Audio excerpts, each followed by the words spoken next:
you're paying too much for the stuff you need. And I think we're all feeling that way. So let's talk about what we can do about it.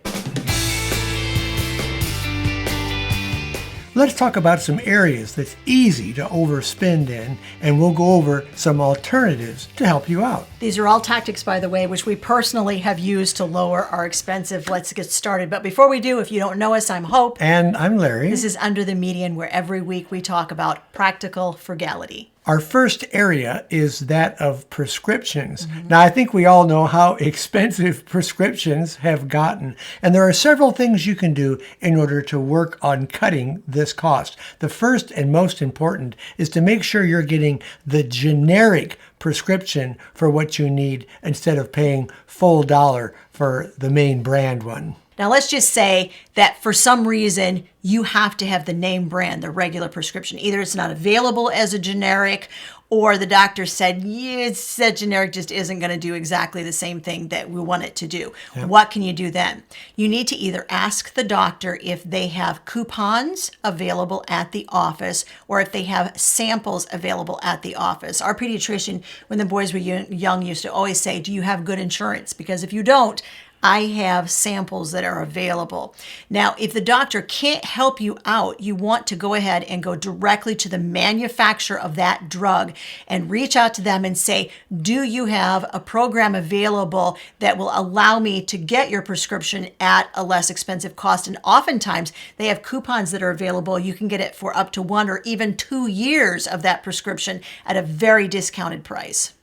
If you're taking regular medication over a long period of time, like I am, I'm taking heart medication daily, make sure that you're getting a 90-day dose of it. Generally, those are cheaper than getting like a 30-day dosage. And the other thing you can do to cut some costs is to buy online. You're going to need to have the doctor rewrite the script, though, if you want to go from a 30-day supply to a 90-day supply. Yes. But generally, they're really happy to do that. Every once in a while, we get something in the mail from our insurance company that said, did you know that this prescription that you're taking is available in a 90-day supply? Before filling any prescription, the pharmacist is your new BFF. They are your friend, guys. I have gotten so much information about drugs, drug interactions, the generic versions that may be available, all kinds of information from my local friendly pharmacist. Before they fill the prescription, one of the things you want to do, and this seems oddly counterproductive, have them run the prescription with and without the insurance. Oh, yeah. Believe it or not, every once in a while, it is less expensive for you to pay out of pocket without involving the insurance company. If you find the prescription being too expensive, ask the pharmacist if there is a cheaper version to do. Maybe there's a cheaper set of drugs that you can use instead of that one that the doctor supplies. And if that's the case, have them call the doctor back and get it updated so you can get the cheaper one. Here's the other thing you need to be aware of. In the United States right now, I do not know what the deal is, guys. Some prescriptions are getting really, really hard to find. Yeah. Sometimes we'll have the doctor will wait and have him write the script while we're in the office, and we'll take the physical prescription with us, because then we can call around to all kinds of different pharmacies. You can do price checks at local pharmacies. You can look to see who has it in stock, who doesn't, and then take that prescription directly into the pharmacy. You can call the doctor back and say, look, I found it at Walgreens. Hy-Vee didn't have it in stock, but Walgreens does. Can you send the prescription over to Walgreens instead of Hy-Vee? They will have to cancel the prescription at Hy-Vee and then send it over to Walgreens. It's a little bit of back and forth tag, but you have to be aware that in order to get what you want at a price you can afford, sometimes you have to dedicate yourself to being on the phone with that doctor or that physician assistant or the doctor's nurse up to 3 or 4 times in order to get the prescription the way that you want it. But it is worth the little bit of time and effort it's going to take you. Another area that you can save some money on because you're probably spending too much is technology. A lot of people like to buy the latest, the greatest, the brand new item, and those cost a lot of money. So the first thing that I'll do is go back a model or two or a generation or two back from the current item that's listed and get that for a lot less. So buying used can save you a lot of money. Now, one place that's good to go to for used phones or used laptops or computers is Back Market. And we've bought a lot of things from them and been very happy. If you go with their excellent condition items, that is exactly what you will get. Your item will be nearly like new. Backmarket.com, in case you've never been there, they are strictly an online store, and they offer refurbished electronics of all kinds through third-party sellers. The third-party sellers are seriously vetted. They're very carefully vetted, and each of the items they sell comes with a 1-year warranty. We've been super happy with them. We'll put a link, guys, in the video description. They do not have an affiliate program, so we get nothing out of this, but it's the right thing to do to tell you to go to backmarket.com. No, just passing on to you a good referral. All right, the second way that you can save on technology is to wait for sales. Around back to school, you're going to find calculators, scientific calculators on sale, because every child who takes Algebra 2 needs to have a scientific calculator, or if they're taking chemistry, and the things are like god-awful expensive.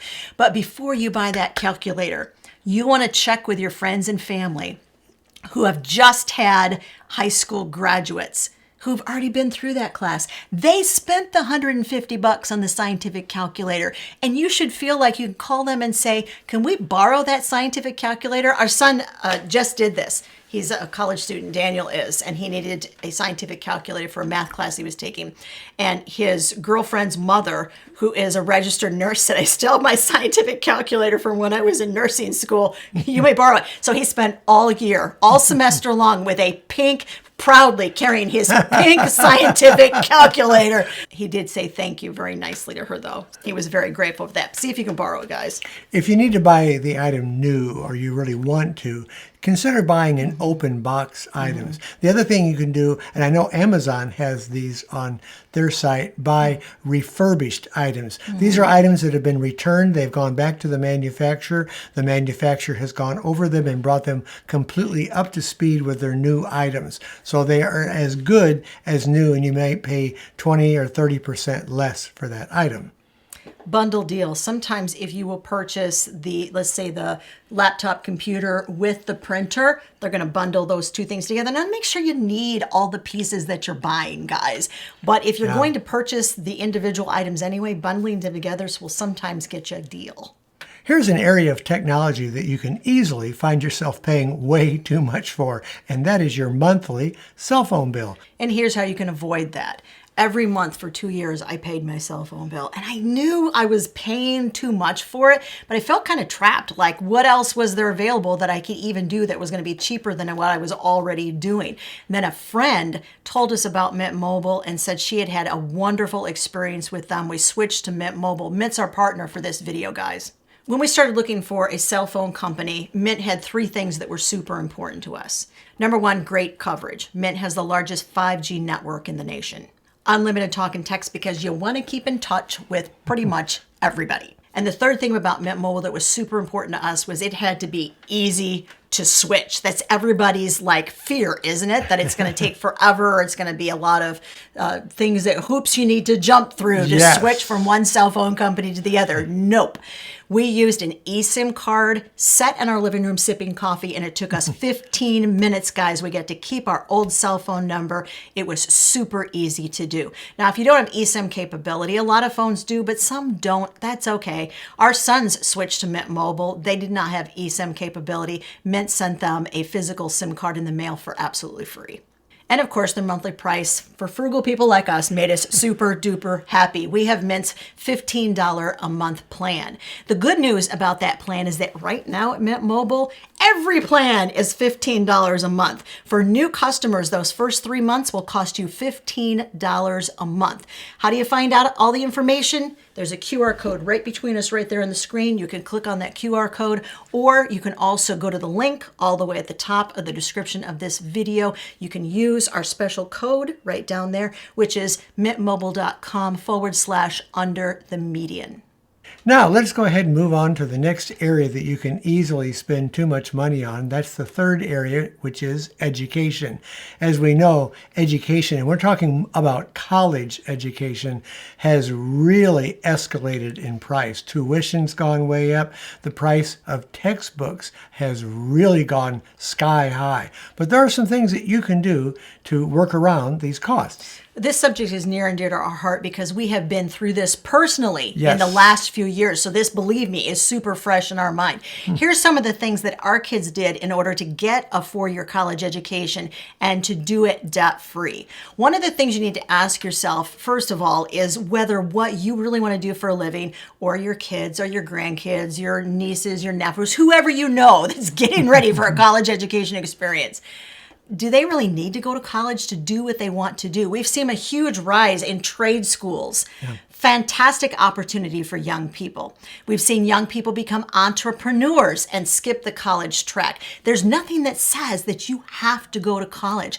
Right. Now, 2 out of our 4 sons have opted for college because what they chose to do needed a college degree. So how did they do that without going into debt? We have our second son who is in college right now, who actually is in the process of going through debt-free. Let us share with you exactly what they have done. First of all, you need to think in terms of college, not your senior year. No, my friend. You need to think in terms of college way back in junior high, yes, or at the very latest, your freshman year of high school. You need to keep track of all of those extracurricular activities that they have done.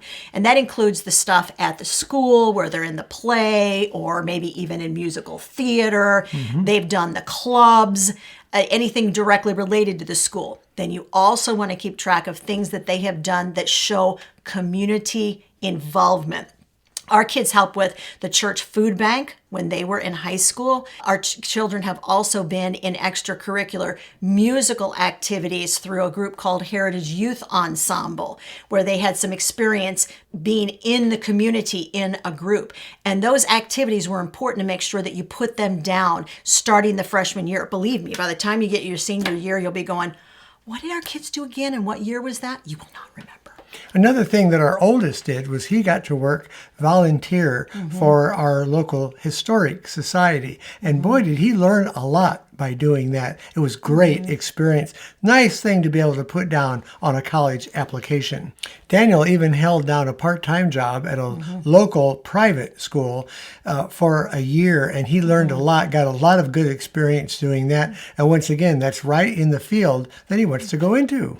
We're going to move on quickly. Community college, we're huge fans of 2-year community colleges. You pay 1/4 of what you will at a 4-year university. Both of our sons have done community college, been extremely pleased with their experience there. Always fill out FAFSA, that's the federal application for student aid. You have to fill out those in the United States.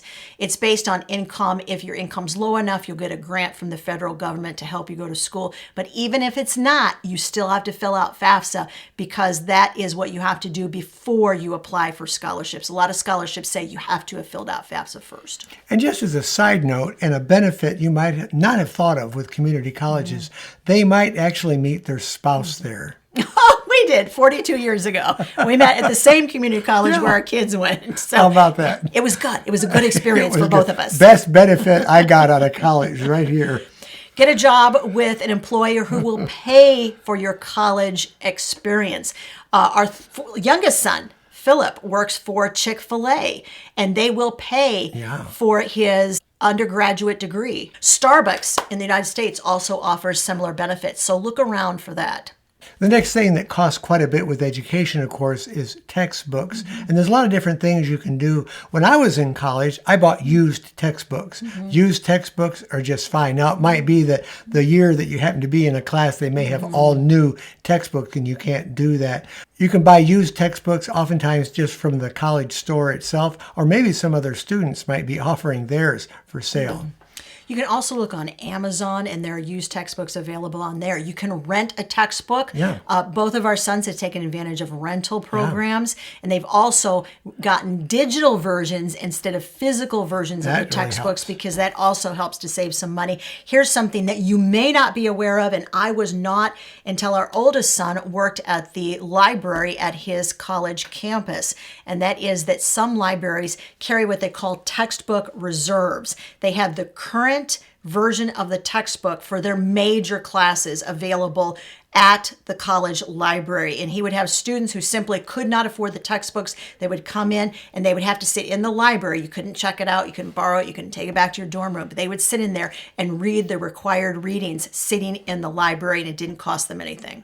The fourth area that can end up costing you too much is buying a car. Now, buying a car, especially a used car, isn't necessarily a real straightforward, easy situation to be into.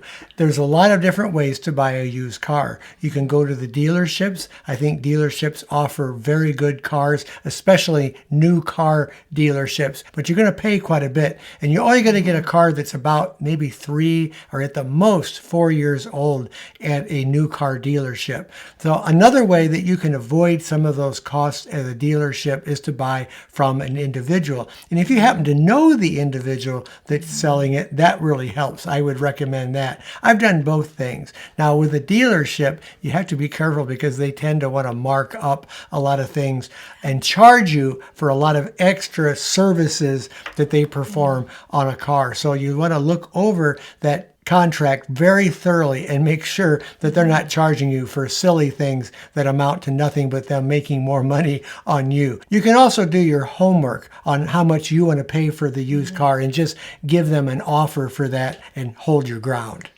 Larry always negotiates an out-the-door price. Yes. And the other thing you have to remember is don't be afraid to say no. Right. The power Right. is in your hands to turn and walk away. We did this with the last car that we bought. Yeah. It was a certified pre-owned car, which is a special level of used car at car dealerships, which means that it comes with a longer, more extended warranty. So generally they go for a little bit more money. Yes. But we knew we wanted that car, and we knew that we weren't going to pay anywhere near what they were asking for that car. No. So Larry just kept saying no, no, no, no, no until they came down to our price. Now we recognize that right now, like used car prices are starting to level out a little bit. In the past 24 months or so, it's been really hard to get your hands on a decent used car without paying a premium price. So we recognize that the market for used cars does ebb and it flows just like everything else does in life. But the basic tenets of how to purchase a used car and pay cash, those don't change over time. In fact, we did a whole video on it and we showed you step by step our process that we go through in order to save up money, pay cash, and negotiate a great deal on a used car. I'm going to make sure that video, guys, linked up above and also in the description of this video. The fifth area is an area, I think, of recreation and fun that we all enjoy, and that's hotel and travel expenses. These can add up very quickly, and there's a lot of different things that you can do to save money in this area. The first thing you need to know is don't you grab nothing out of that hotel mini bar. You grab a bottle of water out of that mini bar, it's going to cost you $5 for that bottle of water. Yeah. You are much better off bringing bottled water from home if you're going to bring bottled water. And at the very least, go to the nearest Walmart and purchase some bottled water and stick it in the refrigerator in the hotel, and then you're not paying those exorbitant prices. So just remember that anything that you purchased that's already sitting in your room, it's going to come at a pretty high price. The same is true for snacks too. If you want snacks, make sure you bring your own. Buy generic snacks at your local store that's much, much cheaper than buying it from the hotel. Hotels do have loyalty programs, which sometimes result in you being able to get a really great deal on a room or even getting some upgrades full free. You want to negotiate if you can to make sure that you know the size of the refrigerator and the size of the microwave that are in the hotel room. Yeah. The last time that we booked a hotel, it was in Madison, Wisconsin. Shout out to all of you that are in Wisconsin. Nice place, We too. love your city. So much fun. Nice. We called the hotel personally and I said, can you tell me like how many cubic feet that refrigerator is? Because I was going to bring as much as I could from home. Yeah. We generally say we're going to go out to eat a certain number of times when we're on a trip, and that's what we stick to. Yep. So she said, well, some of the rooms have smaller refrigerators, some a little larger. I'm like, I would like a room with a little larger refrigerator. And so I knew exactly how much space I had. And I'm like, tell me what size the freezer is of the refrigerator. I had it all mapped out, guys. The other thing you might take into consideration is the time of the year that you're traveling. If you're traveling off season, you can save a lot of money by just doing that. Not only traveling off season, you can get inexpensive package prices. Our son Daniel's girlfriend's family just did that. Yeah. Not only did they get some really significant upgrades, they upgraded them to a suite, which had a kitchenette. It had 2 bedrooms. It had a living room with a fold-out sofa. And they also got half price on everything else. So the price that they paid for that exact same experience right now will cost you double what they just paid because they were just at the end of off-season travel. Now, if you're interested in getting great deals on travel, we just did a video where we talked about how to save on all kinds of summer expenses, including travel. We're going to leave a link to that video right over there. Go take a look. Area number 2 that'd be easy to spend.